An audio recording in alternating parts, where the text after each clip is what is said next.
लम्हाए फिक्रिया से हम आजाद होके आगे कैसे बढ़ेंगे, वो कौन सी ऐसा टर्निंग पॉइंट होगा कि हम कहें कि जी बस वाकई बहुत हो गया, अब आगे बढ़ो पाकिस्तान की खातिर। पहली बात तो यह है कि आगे बढ़ने का तो रास्ता जो है अवाम के पास। आप खुद सोचें कि कभी कभी हुआ था कि असेंबलियों से इस्तीफे हों और उसके बाद आइन का मजाक इस तरह उड़ाया जाए और वो लोग उड़ाएं जो कि आइन के कस्टोडियन हैं। आप किसी के बारे में गुफ्तगू करें और आपको पकड़ के बंद कर दिया जाए। इस लम्हाए फिक्रिया से हम आजाद होके आगे कैसे बढ़ेंगे, वो कौन सी ऐसा टर्निंग पॉइंट होगा कि हम कहें कि जी बस वाकई बहुत हो गया, अब आगे बढ़ो पाकिस्तान की खातिर।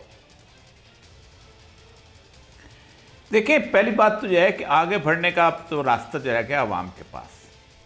पाकिस्तान की मेरी 67 साल की उम्र है और तकरीबन 50 साल मेरे एक्टिव इस लाइफ के अंदर हैं कि जिसमें मैंने सियासत को बाहर से भी देखा है और अंदर से भी देखा है। मैंने इस तरह की बंद गली नहीं देखी जिस तरह की बंद गली इस वक्त सियासत की हो चुकी है।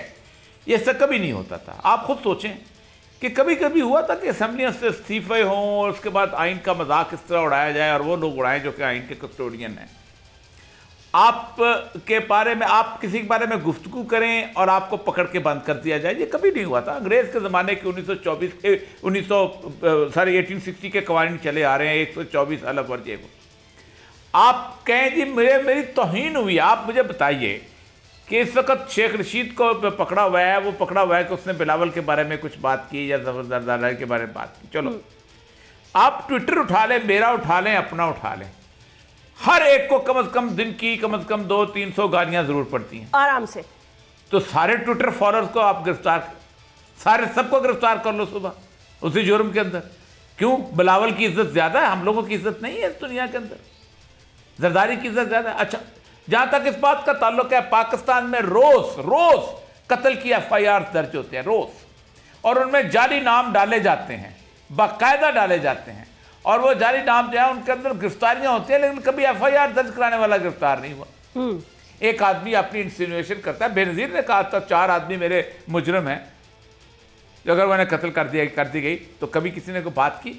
कोई सोच भी नहीं रहा इस वक्त कि इस दुनिया के अंदर, इस पाकिस्तान के अंदर 22 करोड़ अवाम भी जिंदा हैं।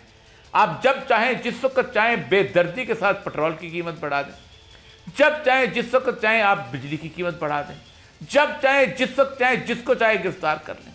आप मुझे बताइए, एक मिफ्ता इस्माइल आया था, उसने रिच टैक्स लगाया था कि सरमायादारों पे टैक्स लगना चाहिए, आपने 3 दिन के अंदर वापस कर दिया। इसका मतलब यह है कि आप 22 करोड़ अवाम के मुकाबले में आप हो। तो जब ऐसी सूरत हाल बनती होती है तो मैं एक बात बताऊं, मुझे बहुत ज्यादा डर लग रहा है कि एक बहुत बड़े आतिशफशां के ऊपर हम आके बैठे हुए। अगर ये वीडियो आपको पसंद आई है तो इस चैनल को सब्सक्राइब करें और बेल आइकन को क्लिक करें। खूने नाहक बहुत पी चुकी ये जमीन, अब कोई दिन में ये खून उगलने को है। खत्म हो जाएगी ये तमाशागरी, वक्त पलटेगा रोजे जजा की तरह। ये जो पेशावर में ताजा लहू है बहा, एक क़यामत करेगा फलक पर बपा। गम की सलमनाक घड़ी में बोल सानह पेशावर में शहीद होने वालों के लवाहिकीन के साथ सब्सक्राइब करें और बेल दबाएं ताकि कोई खबर रह न जाए।